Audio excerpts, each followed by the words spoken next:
Shalom Bapak Ibu dan Saudara yang dikasihi Tuhan. Senang sekali kita bisa berjumpa lagi di dalam ibadah online pada kesempatan ini. Saya mau membagikan kebenaran firman Tuhan hari ini tentang bagaimana kita bisa menjaga kekudusan hidup. Saya ingin membacakan Mazmur 119 ayat 9 sampai dengan ayat yang ke-16 yang akan menjadi dasar pembahasan kita bersama-sama untuk belajar bagaimana di tengah-tengah situasi dan kondisi sekarang ini kita bisa tetap belajar untuk mempertahankan kekudusan kita di hadapan Tuhan. Demikian kebenaran firman Tuhan. Dengan apakah seorang muda mempertahankan kelakuannya bersih dengan menjaganya sesuai dengan firman-Mu. Dengan segenap hatiku aku mencari Engkau. Janganlah biarkan aku menyimpang dari perintah-perintah-Mu. Dalam hatiku aku menyimpan janji-Mu, supaya aku jangan berdosa terhadap Engkau. Terpujilah Engkau ya Tuhan, ajarkanlah ketetapan-ketetapan-Mu kepadaku.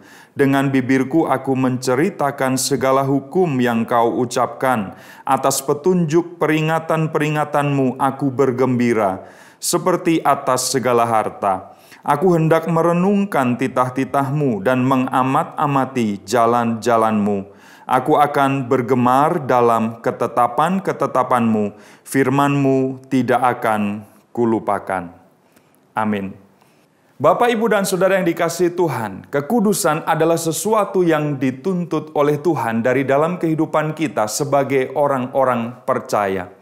Pertanyaannya adalah, apakah saya orang yang punya latar belakang dan masa lalu yang buruk seperti ini bisa mempersembahkan kekudusan, bisa mempertahankan kekudusan di hadapan Tuhan?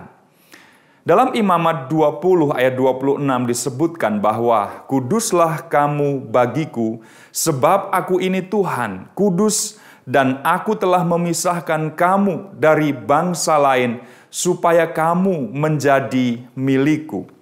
Dalam bagian ini kita bisa mendapatkan sebuah panggilan dari Tuhan, supaya kita semua menjadi orang-orang yang menjaga kekudusan di dalam kehidupan kita. Sebab sebagaimana bangsa Israel dipanggil oleh Tuhan dari antara bangsa Mesir, di tengah-tengah bangsa yang tidak mengenal Allah, tetapi mereka kemudian diminta oleh Tuhan untuk menjadi bangsa yang kudus, bangsa yang menjadi milik kepunyaan Allah sendiri. Kita bisa melihat di sini bahwa kudus berarti memisahkan diri dari dunia. Meskipun kita sedang berada di tengah-tengah dunia, apa yang menjadi pemikiran kita, nilai-nilai kehidupan kita, perilaku kita, tindak tanduk kita, juga ucapan kita bukanlah sesuatu yang kemudian terkontaminasi oleh semua yang dilakukan oleh dunia. Kita perlu mengerti bahwa memisahkan diri yang dimaksud bukan berarti kita semua menjadi eksklusif, lalu kemudian kita tinggal di tempat yang paling sunyi di dunia ini, memisahkan diri dari berbagai macam pengaruh. Tentu tidak seperti itu, karena Tuhan justru memanggil kita untuk berada di tengah-tengah dunia ini. Tuhan mengutus kita untuk hidup dan tinggal di tengah-tengah berbagai macam latar belakang orang, dengan jenis, dengan latar belakang, dengan pemikiran-pemikiran dan segala macam hal-hal unik lainnya yang bisa saja mempengaruhi kita. Tetapi disitulah kemudian Tuhan menyatakan panggilan bagi kita untuk menjaga kekudusan. Hidup kudus berarti tidak terkontaminasi oleh nilai-nilai dunia. Kita tetap bisa menjaga apa yang firman Tuhan ajarkan di dalam kehidupan kita, tanpa kemudian mencampurkannya dengan nilai-nilai dunia ini. Ketika ada pilihan di dalam kehidupan kita untuk ikut arus dunia atau tidak, maka menjaga kekudusan berarti teguh berdiri di atas kebenaran firman-Nya yang sudah diajarkan kepada kita, yang sudah kita dengar, yang sudah kita gumuli, yang sudah kita renungkan setiap saat, setiap waktu bagi pertumbuhan kehidupan rohani kita. Saudara yang dikasihi Tuhan, kita memang hidup di tengah-tengah krisis moral yang sangat luar biasa dan semuanya itu terpapar di depan mata kita. Semuanya menjadi makanan kita sehari-hari yang kita dengar, yang kita lihat, yang kita amati. Dan kemudian kita menjadi berpikir ulang, bertanya lagi kepada Tuhan. Tuhan, bisakah saya untuk tetap hidup menjaga kekudusan di tengah-tengah situasi seperti sekarang ini? Tuhan, apakah saya masih bisa bertahan untuk mempersembahkan kekudusan saya, padahal lingkungan saya adalah lingkungan yang sangat tidak mendukung bagi saya untuk hidup di dalam kekudusan.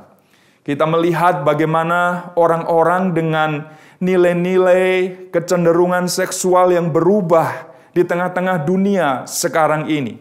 Kita melihat bagaimana orang-orang dengan disorientasi seksual yang sudah tidak lagi menyukai lawan jenisnya, tetapi kemudian membangun hubungan dengan sesama jenisnya, bahkan meresmikan hubungan tersebut di dalam pernikahan sebagai sesuatu yang akhir-akhir ini kita lihat sebagai sesuatu yang biasa, bahkan orang memandangnya sebagai sesuatu yang normal. Mereka memproklamirkan diri mereka kepada publik, dan di tengah-tengah dunia yang semacam itulah kita hidup dipanggil Tuhan untuk menjaga kekudusan.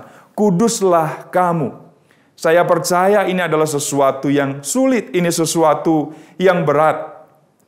Beberapa waktu lalu kita melihat bagaimana ada glorifikasi penyambutan bebasnya seorang pesohor di televisi yang keluar dari penjara dan kemudian dikalungi bunga, disambut seperti seorang pahlawan.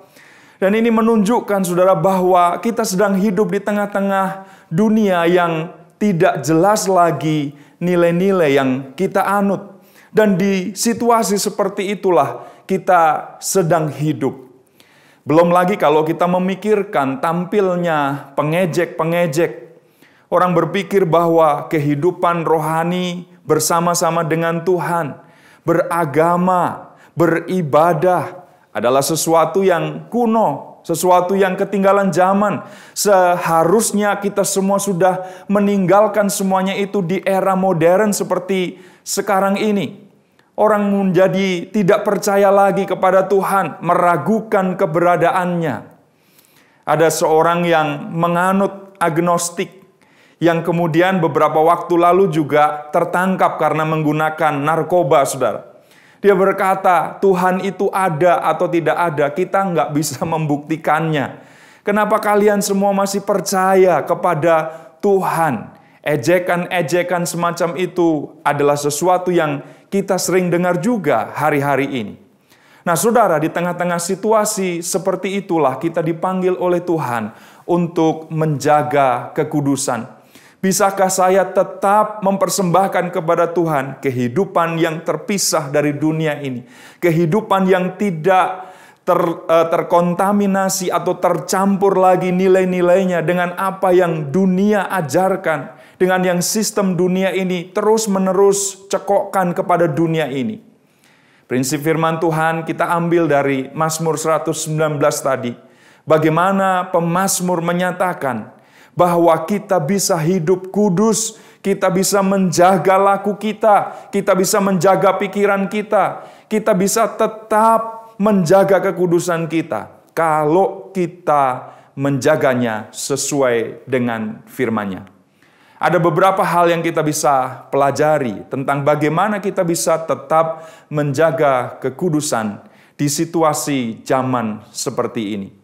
Ada beberapa prinsip yang kita akan pelajari bersama-sama. Yang pertama, saudara, kalau kita lihat dari pemazmur tadi, menyatakan bahwa dia adalah seorang pribadi yang tetap mencari Tuhan di tengah-tengah keadaan apapun.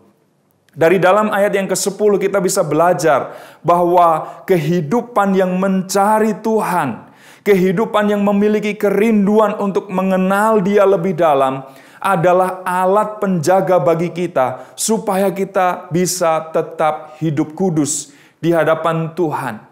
Daud memiliki kerinduan untuk mengenal dan mencari Tuhan. Kita bisa lihat Mazmur 27 ayat yang keempat. Di sana dia menyebutkan bahwa tinggal di rumah Tuhan, mencintai kediaman Tuhan, menikmati hubungan dengan Tuhan, berkomunikasi lebih dalam dengan Tuhan adalah sesuatu yang sangat penting, dan itulah ungkapan kehausannya di dalam dirinya. Bagaimana Daud menempatkan pengenalan akan Tuhan sebagai sesuatu yang sangat penting di dalam kehidupannya, sebagai sesuatu yang utama di dalam dirinya. Tidak heran kalau kemudian Daud adalah menjadi seorang penyembah Tuhan yang sangat dekat dengan Tuhan. Bagaimana relasi itu dia bangun senantiasa, dia pupuk senantiasa untuk memiliki kedalaman hubungan dengan Tuhan. Saudara, mencari berarti mengutamakan Dia dan berusaha untuk menyenangkan hatinya. Mencari bukan berarti bahwa Daud belum pernah berjumpa dengan Tuhan. Mencari bukan berarti bahwa Daud belum pernah bertemu dengan Tuhan atau belum ada Tuhan di dalam kehidupannya. Tetapi mari kita lihat di sini bahwa mencari adalah bentuk kerinduan. Mencari adalah upaya untuk menyenangkan Tuhan di dalam kehidupannya. Saudara, semuanya itu kemudian menjaga hidup Daud untuk tetap memiliki koneksi, hubungan, relasi dengan Tuhan di dalam hidupnya. Sehingga ketika dia mencari Tuhan, mengutamakan Tuhan, memiliki kehausan akan Tuhan, maka dia bisa menjaga hidupnya dari kejatuhan akan dosa. Kapan Daud jatuh ke dalam dosa? Apakah ketika dia sedang memuji dan menyembahnya di dalam keintiman, dan kemudian dia jatuh ke dalam dosa? Tidak. Daud jatuh ke dalam dosa pada saat dia tidak mencari Tuhan. Pada saat dia tidak mengutamakan Tuhan di dalam kehidupannya. Pada saat dia tidak mengerjakan apa yang menjadi perintah Tuhan. Pada saat dia tidak mengambil kerinduan itu sebagai tempat yang utama di dalam hidupnya. Daud jatuh pada waktu dia bersantai. Pada waktu dia tidak mengerjakan apapun. Dan kemudian dia berada di atas sotoh istana dan melihat seorang perempuan yang sedang mandi, memproses semuanya itu menjadi sesuatu yang dia renungkan kemudian. Dan akhirnya kita tahu bahwa ujung dari semuanya itu adalah kejatuhan Daud di dalam dosa. Dia tidak bisa menjaga kekudusan karena mencari Tuhan, karena mengutamakan Tuhan, memiliki kerinduan akan hubungan dengan Tuhan, tidak lagi menjadi sesuatu yang ada di tempat pertama di dalam hidupnya. Saudara yang dikasihi Tuhan, mari kita melihat dan membandingkan dengan apa yang ditulis oleh Yakobus. Dalam pasal 1 ayat 14 sampai dengan ayat yang ke-15, kita bisa melihat ada sebuah proses yang terjadi di sini. Ketika seseorang memandang, kemudian ada satu tempat di dalam dirinya, yaitu hawa nafsu, yang akan menjadi tempat di mana si jahat memproses semuanya itu. Di dalam hawa nafsu itu kita diberi umpan atau pemikat-pemikat. Dan sesudahnya kita akan melanjutkannya di dalam membuahi dosa tersebut. Akhirnya melahirkan dosa dan terus bertumbuh sampai akhirnya menurut firman Tuhan berujung kepada maut. Saudara yang dikasihi Tuhan, kalau kita masih tetap memiliki kerinduan akan Tuhan, saya percaya kita semua akan mencari Tuhan di dalam kehidupan kita. Biarlah mencari Tuhan, merindukan Tuhan, masih menjadi bagian yang terpenting dalam kehidupan kita, sehingga menjaga kekudusan adalah sesuatu yang tetap kita jaga, persembahkan, kita berikan kepada Tuhan di dalam kehidupan kita ini. Saudara yang dikasihi Tuhan, mari kita mencari Tuhan dalam kehidupan kita. Apapun yang sedang kita kerjakan, utamakan Dia, prioritaskan Dia, tempatkan Dia pada tempat pertama, tempat utama di dalam kehidupan kita. Dalam pekerjaan kita, dalam pelayanan kita, dalam studi kita, dalam kehidupan di tengah-tengah keluarga, di tempat di mana kita berusaha, dimanapun kita sedang berada. Biarlah kerinduan kita untuk mencari Tuhan adalah sesuatu yang kita miliki di dalam kehidupan kita. Dengan haus, dengan kelaparan rohani, sehingga persekutuan dengan Tuhan akan tetap kita jalin. Kita bersyukur kita tidak dibatasi lagi dengan ruang dan waktu. Kita tidak dibatasi lagi oleh tempat ketika kita mau mencari Tuhan di dalam kehidupan kita. Dia membuka dirinya untuk kita temui, untuk kita jumpai. Kapan saja, jam berapapun, di tempat manapun. Kalau kita berpaling kepada Tuhan, kalau kita haus akan Tuhan, kalau kita berdoa kepadanya, kalau kita berseru kepadanya, Dia akan tetap membuka dirinya dan berkenan untuk kita jumpai, untuk kita temui di dalam kehidupan kita. Pergunakan waktu ini, berjumpa dengan Tuhan, mencari Tuhan, bersekutu dengan Dia, kapanpun, jam berapapun, pada saat seperti apapun kita mau. Tuhan bersama-sama dengan kita. Dengan demikian, kita bisa menjaga kekudusan kita. Kunci yang kedua yang diajarkan oleh firman Tuhan di dalam Mazmur pasal 119 tadi adalah menyimpan firman Tuhan. Kalau kita mencari Tuhan, kita akan bisa menjaga kekudusan kita. Yang kedua, kalau kita menyimpan firman Tuhan sesuai dengan apa yang dinyatakan di dalam ayat yang ke-11, kita diberikan kekuatan untuk menjaga kekudusan kita. Saudara, menurut penelitian, otak kita adalah sesuatu yang diciptakan oleh Tuhan dengan sempurna dan kemudian memiliki kemampuan yang sangat luar biasa. Kalau kita periksa gadget kita, komputer kita, atau mungkin tablet, handphone, atau apapun alat-alat yang kita miliki biasanya dilengkapi dengan sistem pencadangan atau memori di dalam tiap-tiap gadget tersebut. Ada yang 16 GB, ada yang kemudian kelipatan 2-nya, kelipatan 3-nya, sampai ada yang besar sampai mencapai ratusan gigabyte. Tetapi menurut John von Neumann, dia adalah seorang yang sering disebut sebagai bapak pemrograman komputer, yang menyatakan bahwa otak kita diciptakan dengan kemampuan menyimpan atau kapasitasnya itu sangat luar biasa. Kalau alat-alat yang kita miliki hanya paling ratusan gigabyte, atau mungkin sudah ada yang terabyte, kalau otak kita, otak manusia, menurut dia diciptakan dengan kapasitas 35 miliar gigabyte. Sesuatu yang sangat luar biasa, bukan?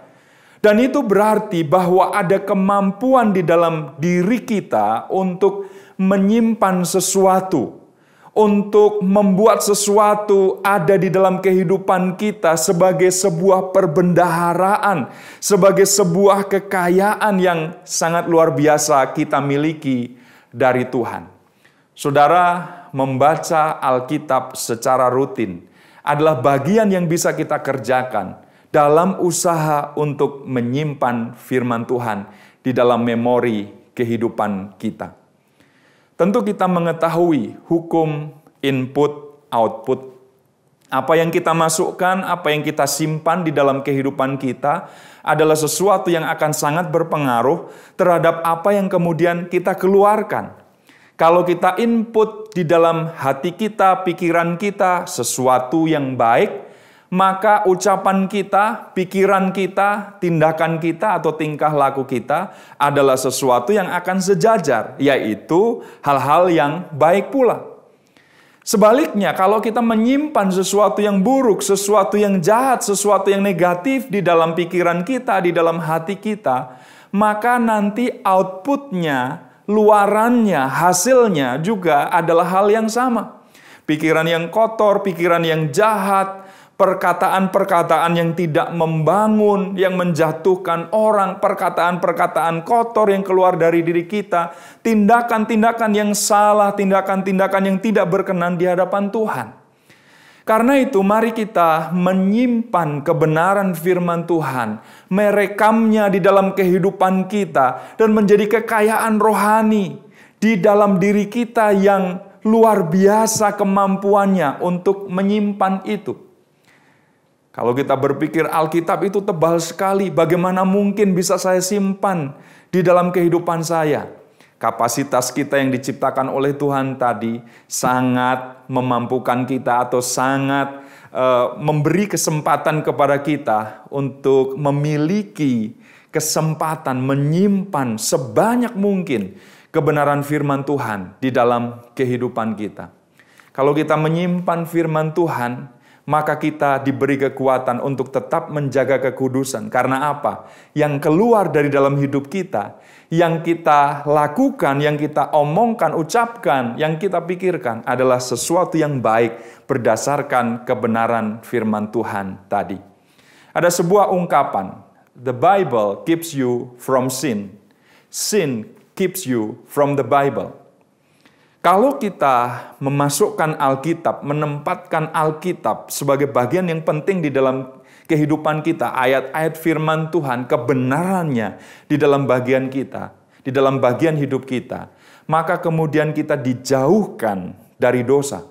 Tetapi sebaliknya, ketika kita hidup di dalam dosa, maka kemudian semuanya itu akan menjauhkan kita dari kebenaran firman Tuhan.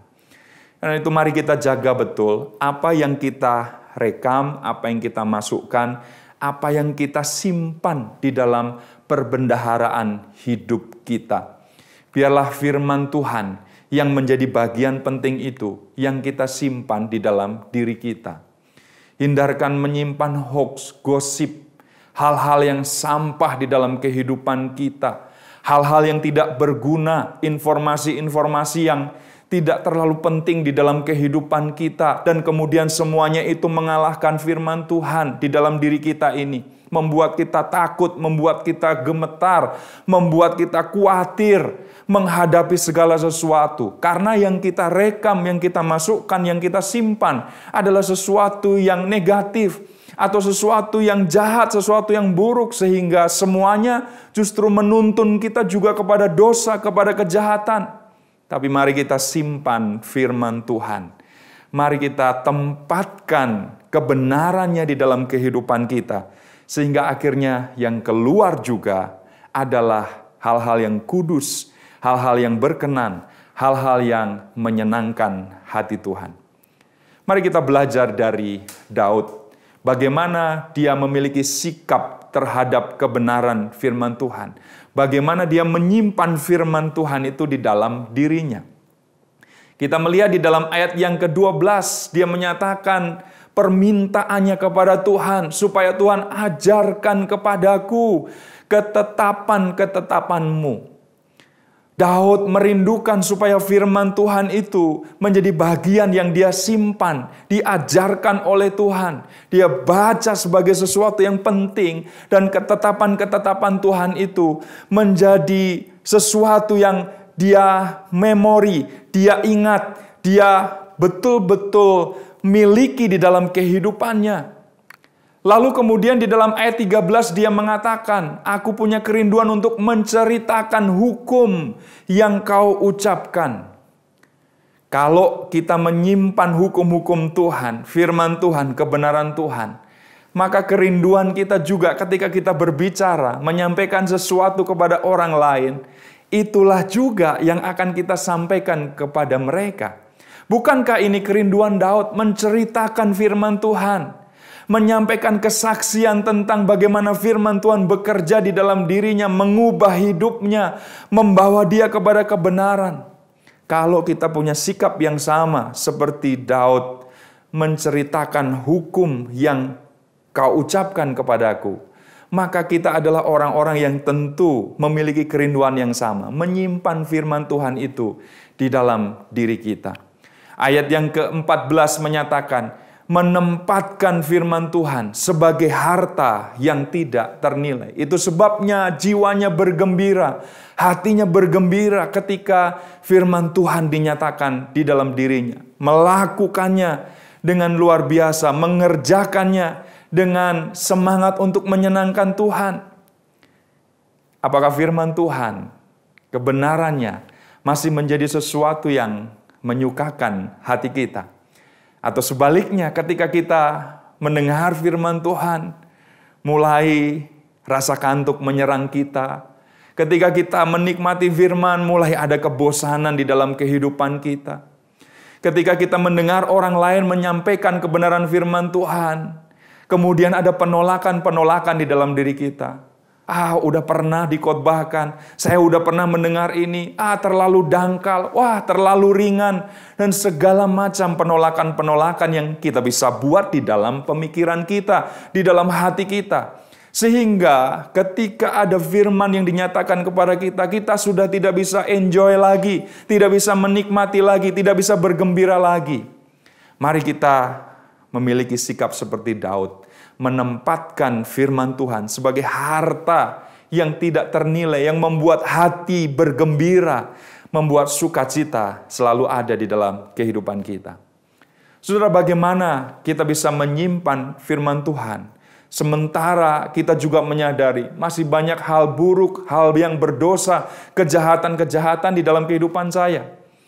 Kalau kita melihat Yakobus 1 ayat 21 dikatakan di sana, sebab itu buanglah segala sesuatu yang kotor dan kejahatan yang begitu banyak itu, dan terimalah dengan lemah lembut firman yang tertanam di dalam hatimu, yang berkuasa menyelamatkan jiwamu. Ada dua langkah penting di sini untuk menyimpan firman. Yang pertama, buang segala yang kotor. Banyak sekali kekotoran yang ada di dalam kehidupan kita. Yang kedua, langkahnya adalah menerima kebenaran firman dengan lemah lembut. Lemah lembut berarti mau diajar. Lemah lembut berarti mau dibentuk, diarahkan sesuai dengan kebenaran firman Tuhan. Saudara, saya punya kebiasaan mengamati hal ini ketika saya mencuci gelas kotor, terutama bekas minum kopi ketika ada di wastafel. Bagaimana caranya gelas yang ada bubuk kopi dan kotor itu bisa dibersihkan? Yang kotornya dibuang. Bagaimana caranya? Caranya sederhana. Ketika saya kemudian mulai memasukkan air ke dalam gelas itu terus-menerus air bersih, maka saya lihat bahwa kemudian air yang kotor itu meluap, dan kemudian lama-kelamaan yang bersih saja yang tersisa di gelas itu. Gambaran sederhana ini bisa kita pakai untuk kehidupan kita. Kalau masih ada hal kotor, bercokol di dalam kehidupan kita, kalau masih ada hal-hal buruk yang kita miliki dan kemudian kita lakukan di dalam kehidupan kita, maka hal yang perlu kita lakukan adalah terus saja sirami hati kita, pikiran kita dengan menyimpan kebenaran firman Tuhan. Supaya akhirnya semua yang buruk, semua yang kotor, semua yang najis, semua yang tidak berkenan itu akan lama-kelamaan terbuang dari dalam kehidupan kita. Kita bisa menjaga kekudusan yang kedua dengan menyimpan kebenaran firman Tuhan.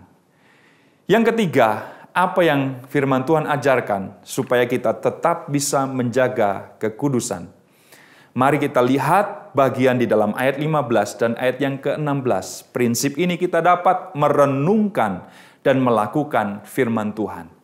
Jangan sampai kita hanya menyimpan firman itu di dalam kehidupan kita dan kemudian memperkaya akaliah kita, tapi kemudian tidak mengubah hidup kita. Yang perlu kita lakukan kemudian adalah merenungkan firman itu. Temukan pesan Tuhan, apa yang Dia mau untuk kita lakukan di dalam kehidupan kita. Daud berkata, aku merenungkan titahmu dan mengamat-amati jalanmu dalam ayat yang ke-15. Ini berbicara tentang menaruh perhatian. Ini bicara tentang memikirkan secara terus-menerus, secara kontinu di dalam hidupnya. Merenungkan menjadi bagian siang dan malam. Dan kemudian sesudah itu dia bergemar dalam ketetapanmu. Dia memiliki sukacita di dalam melakukan perintah Tuhan. Menjadikan perintahnya sebagai cara atau jalan hidup dengan kemudian melakukannya. Bapak, Ibu, dan Saudara yang dikasihi Tuhan, bagian penting ketika kita belajar firman, merenungkan firman, bersaat teduh, bukan ketika kita makin banyak memilikinya di dalam kehidupan kita saja, tetapi ada langkah selanjutnya, yaitu melakukan kebenaran firman Tuhan. Mari kita tanyakan ketika kita membaca dan merenungkan firman Tuhan, apa pesan Tuhan untuk saya lakukan hari ini? Apa yang saya harus lakukan untuk Tuhan? Apa yang saya harus ubah dari diri saya sendiri? Apa yang saya harus kerjakan untuk orang lain? Mungkin menjadi pertanyaan-pertanyaan mendasar yang membantu kita untuk melakukan firman Tuhan. Mungkin pesan Tuhan bagi kita secara spesifik hari ini adalah menjaga kekudusan. Dan itu kita lakukan untuk Tuhan. Mungkin juga ada pesan Tuhan bagi setiap kita yang pada hari ini berbicara dengan keras buat kita. Jagalah hidupmu, jagalah perilakumu, jagalah pemikiranmu. Tapi juga mungkin ada pesan Tuhan secara khusus hari ini yang berpesan kepada kita untuk ceritakan firman kepada orang lain, bagikan firman kepada orang lain. Ketika kita belajar firman, mari kita bertanya juga kepada Tuhan, apa yang harus saya lakukan untuk Engkau, untuk diri saya sendiri, dan juga untuk orang lain, ya Tuhan. Saudara, kalau kita melakukan kebenaran firman Tuhan, menurut 2 Timotius 3 ayat 16 dan 17, kita akan mendapatkan manfaatnya. 2 Timotius 3, 16, 17 berkata bahwa firman Tuhan adalah bagian yang sangat penting bagi kita untuk mengajar. Firman Tuhan itu akan mencerahkan, membebaskan kita dari pemikiran-pemikiran yang gelap, dari pemikiran yang keliru. Firman Tuhan juga itu akan menyatakan kesalahan. Artinya dia menjadi tolok ukur, standar, patokan di dalam kehidupan kita untuk menentukan mana yang salah, mana yang benar, mana yang baik, mana yang buruk. Firman Tuhan juga berkuasa untuk memperbaiki kelakuan kita. Dia berkuasa untuk mengubah hidup kita. Hidup yang lama telah berlalu dan hidup kita sekarang ini, yang kita jalani sekarang ini adalah hidup yang terus-menerus diperbaharui oleh firman Tuhan. Dan yang keempat, firman Tuhan itu mendidik kita di dalam kebenaran. Dia membimbing kita di jalannya. Dia menuntun kita di dalam langkah-langkah yang seturut dengan rencananya di dalam kehidupan kita. Saudara yang dikasihi Tuhan, mari kita menerima kebenaran firman Tuhan dengan lemah lembut dan membuka hati kita untuk mengaplikasikannya di dalam kehidupan kita. Kita bisa menjaga kekudusan, kita bisa mempersembahkan hidup yang berkenan kepada Tuhan dengan menjaganya sesuai firman-Nya. Mari kita miliki di dalam kehidupan kita sikap hidup mencari Tuhan, menempatkan Dia pada posisi yang pertama dan terutama di dalam kehidupan kita. Yang kedua, kita adalah orang-orang yang menyimpan firman Tuhan sebagai harta rohani yang sangat berharga di dalam kehidupan kita. Dan yang ketiga, kita adalah orang-orang yang merenungkannya siang dan malam, tetapi juga yang melakukannya di dalam kehidupan kita setiap hari. Kiranya firman Tuhan menjadi berkat bagi kita pada kesempatan ini. Dan saya berdoa kita semua adalah orang-orang yang menjaga kekudusan kita bagi Tuhan di akhir zaman ini. Amin. Mari kita berdoa. Bapa Surgawi, kami bersyukur untuk kebenaran firman-Mu yang sudah disampaikan bagi kami pada kesempatan ini. Dimanapun setiap umat-Mu berada dan mendengar firman Tuhan ini, bersama-sama kami memohon ya Tuhan, biarlah Tuhan yang mengurapi kami dengan kekuatan-Mu, dengan Roh Kudus-Mu, sehingga kami menjadi pelaku-pelaku kebenaran firman-Mu. Kami mau mencari Tuhan, kami mau menempatkan firman-Mu sebagai harta yang sangat berharga, sehingga kami simpan di dalam kehidupan kami. Lebih dari itu kami juga mau menjadi pelaku-pelaku firman-Mu. Terima kasih Tuhan, meteraikan berkat rohani ini dalam nama Tuhan Yesus Kristus. Amin. Tuhan memberkati saudara sekalian.